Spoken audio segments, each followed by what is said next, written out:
जय हिंद दोस्तों, आप सभी का स्वागत है हमारे यूट्यूब चैनल टॉपर्स एकेडमी में। दोस्तों, डीएलएड 4th सेमेस्टर का पेपर चल रहा है और आज आप लोगों का जो प्रथम प्रश्न पत्र आरंभिक स्तर पर भाषा एवं गणित के पठन लेखन एवं क्षमता का विकास का पेपर हुआ है, उसका मैं आप लोगों को कंप्लीट सोल्यूशन कराने वाला हूँ। चैनल पर नए होगा तो सब्सक्राइब करिएगा, वीडियो और अपने दोस्तों तक शेयर ज़रूर करिएगा। चलिए दोस्तों, शुरू करते हैं, आगे बढ़ते हैं। दोस्तों, आज हम लोगों का जो पहला क्वेश्चन था, पार्श्विक व्यंजन कौन सा होता है? तो ल जो होता है आप लोगों का पार्श्विक व्यंजन या लुंठित व्यंजन बोलते हैं। ठीक, अगला क्वेश्चन आप लोगों का है, जिन शब्दों में काम होना या करना प्रकट होता है उन्हें क्या कहते हैं? तो आप सभी जानते हैं, राइट आंसर आप लोगों का क्या हो जाएगा? क्रिया। क्रिया के द्वारा ही काम के होने या करने को बताया जाता है। अगला क्वेश्चन है, निम्नलिखित में से शुद्ध वर्तनी वाला शब्द है तो अंत्याक्षरी होता है। तो राइट आंसर आप लोगों का कौन सा हो जाएगा? पहला ही हो जाएगा। आगे बढ़ते हैं। अगला क्वेश्चन है, समास किसे कहते हैं?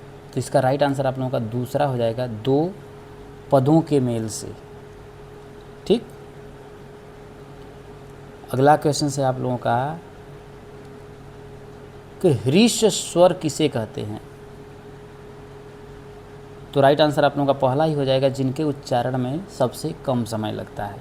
ठीक, अगला क्वेश्चन है आप लोगों का कि श का उच्चारण स्थान क्या है? ठीक है, तो आप लोग जानते हैं मूर्धन्य वाला श है, तो आप लोगों का मूर्धा से बोला जाता है श। ठीक, तो आप लोगों का मूर्धन्य हो जाएगा। अगला क्वेश्चन से आप लोगों का,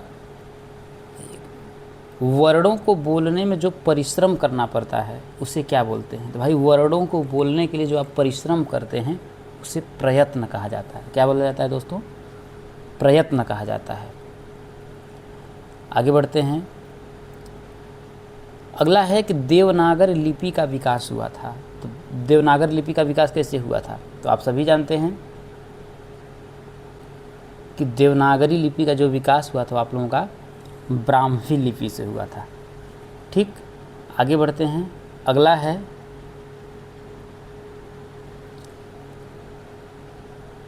कि लिपि का सही ज्ञान एवं अभ्यास का उद्देश्य किस स्तर का है? तो आप लोग सभी जानते हैं भाई कि लिपि का सही ज्ञान और अभ्यास कब कराया जाता है? प्रारंभिक स्तर पर कराया जाता है। तो राइट आंसर आप लोगों का दूसरा हो जाएगा। अगला है कि गणित की मूल संक्रियाएं होती हैं। तो गणित की कितनी मूल संक्रियाएं हैं? 4 होती हैं। पहला वाला ही आप लोगों का सही हो जाएगा, 4। कौन सा? जोड़, घटाना, गुणा और भाग।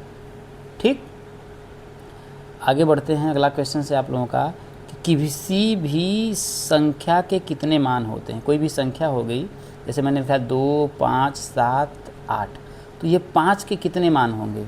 इसके 2 मान होंगे। पहला वाला ही आंसर सही हो जाएगा। एक आप लोगों का इसका क्या हो जाएगा? स्थानीय मान जो 500 होगा। एक जातीय मान होता है जिसे हम जो 5 आप लोगों का होगा। ठीक, आगे बढ़ते हैं दोस्तों।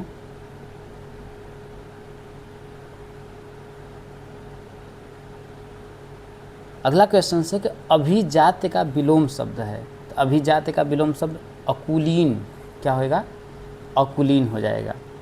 अगला है शार्दूल पर्यायवाची है। तो शार्दूल किसका पर्यायवाची होता है आप लोगों का? घोड़ा का। किसका पर्यायवाची है आप लोगों का? शार्दूल घोड़े का पर्यायवाची नहीं होगा, सिंह का पर्यायवाची होगा। ठीक,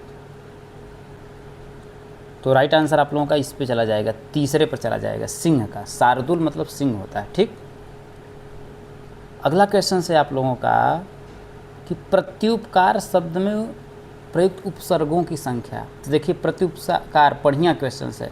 तो देखिए, प्रति हो जाएगा और क्या हो जाएगा? उपकार हो जाएगा। उपकार में अगर आप देखेंगे तो उप भी एक आप लोगों का क्या है? उपसर्ग है। प्रति है और उप है, तो कुल मिलाकर के आपके कितने उपसर्ग हुए? 2 उपसर्ग हो जाएंगे। तो राइट आंसर आप लोगों का दूसरा वाला हो जाएगा। ठीक, अगला क्वेश्चन है क्वेश्चन नंबर 15 कि शुद्ध वर्तनी वाला शब्द है उपरोक्त उपर्युक्त, आप लोगों का चौथा वाला आप लोगों का राइट आंसर हो जाएगा। तो आप सभी के 15 बहुविकल्पी प्रश्नों में से कितने आपके सही हुए हैं आप सभी कमेंट करके ज़रूर बताइएगा। चलिए दोस्तों आगे बढ़ते हैं। अब दोस्तों आप लोगों के लघु उत्तरीय प्रश्नों की तरफ बढ़ते हैं कि पठन कौशल से क्या अभिप्राय है। तो आप सभी जानते हैं कि कोई चीज़ लिखा हुआ है उसको समझ करके पढ़ना जो होता है पठन कौशल होता है। अनुलेख का मतलब क्या होता है, कोई चीज़ लिखा हुआ है उसको देख करके कॉपी करना जो होता है अनुलेख कहलाता है। उत्क्षिप्त वर्ण क्या होते हैं, तो आप सभी के जो ड और ढ होते हैं वो उत्क्षिप्त व्यंजन कहलाते हैं। ध्वनि की परिभाषा लिखिए, ध्वनि के बारे में आप सभी जानते हैं। आप लिख सकते थे कि मनुष्य के मुख से जो आवाज़ निकलती है तो मनुष्य के मुख से निकलने वाली भाषा की सबसे छोटी जो इकाई होती है उसे ध्वनि कहते हैं।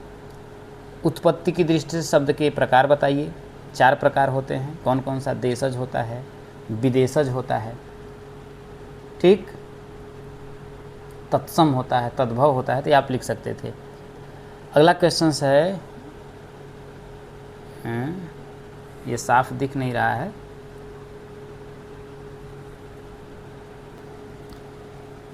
मान लेते हैं कि ये ब है, ब का उच्चारण स्थान और व का, तो वो देखिए व जो होता है खुद से बोलिए व, दांत और ओठ दोनों टच होगा, ये क्या हो जाएगा दंतोष्ठ, दांत और ओठ से। और प फ ब जो है, ब तो सभी जानते हैं, आप लोग कहाँ से बोला जाता है प, आप बोलिए प तो ओष्ठ से हो जाएगा, ठीक। अगला क्वेश्चन से आप लोगों का अनुनासिक ध्वनि से आपका क्या आशा है। तो भाई अनुनासिक नाक से और मुख से जो बोली जाती है, ठीक। अगला क्वेश्चन है लेखन सिखाने हेतु कितने प्रकार की पद्धतियों, आप लिख सकते हैं कृतज्ञ एवं क्रिस का। कृतज्ञ क्या क्या हो जाएगा आप लोगों का, कृतज्ञ का कृतघ्न हो जाएगा, तो ये आप लोगों का क्या हो जाएगा कृतघ्न हो जाएगा। क्रिस मतलब कमज़ोर होता है तो उसका आप पुष्ट लिख सकते हैं, पुष्ट, ठीक। सम संख्या से आप क्या समझते हैं, वह संख्या जो क्या होती है 2 से पूर्णतः क्या होती है 2 से पूर्णतः विभाजित हो जाती है, उसे सम संख्या कहते हैं। प्राकृतिक संख्या किसे कहते हैं, वह संख्या जो 1 से शुरू होती है और अनंत तक चली जाती है, आप लिख सकते थे। अवधारणा निर्माण हेतु क्या आशा है, आप लिख सकते हैं। अगला क्वेश्चन से आप लोगों का गुणक किसे कहते हैं। तो भाई जिस संख्या में अगली संख्या का गुणा किया, जैसे 5 में अगर हम 3 का गुणा किए तो कितना आया 15, तो यही आपका क्या होता है गुणक कहलाता है। गणित के अवयवों के नाम लिखिए, गणित के कौन कौन से अवयव होते हैं, तो आप सभी कहते हैं जोड़ होता है, घटाना होता है, गुणा होता है और भाग होता है। समान वितरण करने की क्रिया कहलाती है, समान वितरण करने की क्रिया क्या होती है डिवीजन कहलाती है, जिसे हम भाग बोलते हैं, ठीक। तो ये आप लोगों के सभी प्रश्न हो गए। कृतज्ञ, लेखन, अनुनासिक व उत्पत्ति की दृष्टि से शब्द के प्रकार। भाई उत्पत्ति की दृष्टि से शब्द के बारे में मैंने बता दिया। तो लगभग हमने आप लोगों को सभी प्रश्नों के करा दिए हैं, लघु उत्तरीय भी सिंपल ही हैं, उसको भी आप लोग कर लेंगे। और दोस्तों मिलते हैं अगले वीडियो में अगले पेपर के सलूशन को लेकर के। दोस्तों अगर आपके पास पेपर है तो आप हमारा व्हाट्सएप नंबर है 8318896162, इस पर आप जितना जल्दी हो सकेगा आप लोग अगले पेपर को भेजिएगा, जिससे कि मैं आप लोगों का पेपर का कंप्लीट सलूशन करा सकूं। कोई भी डाउट है आप हमसे पूछ सकते हैं। जय हिंद।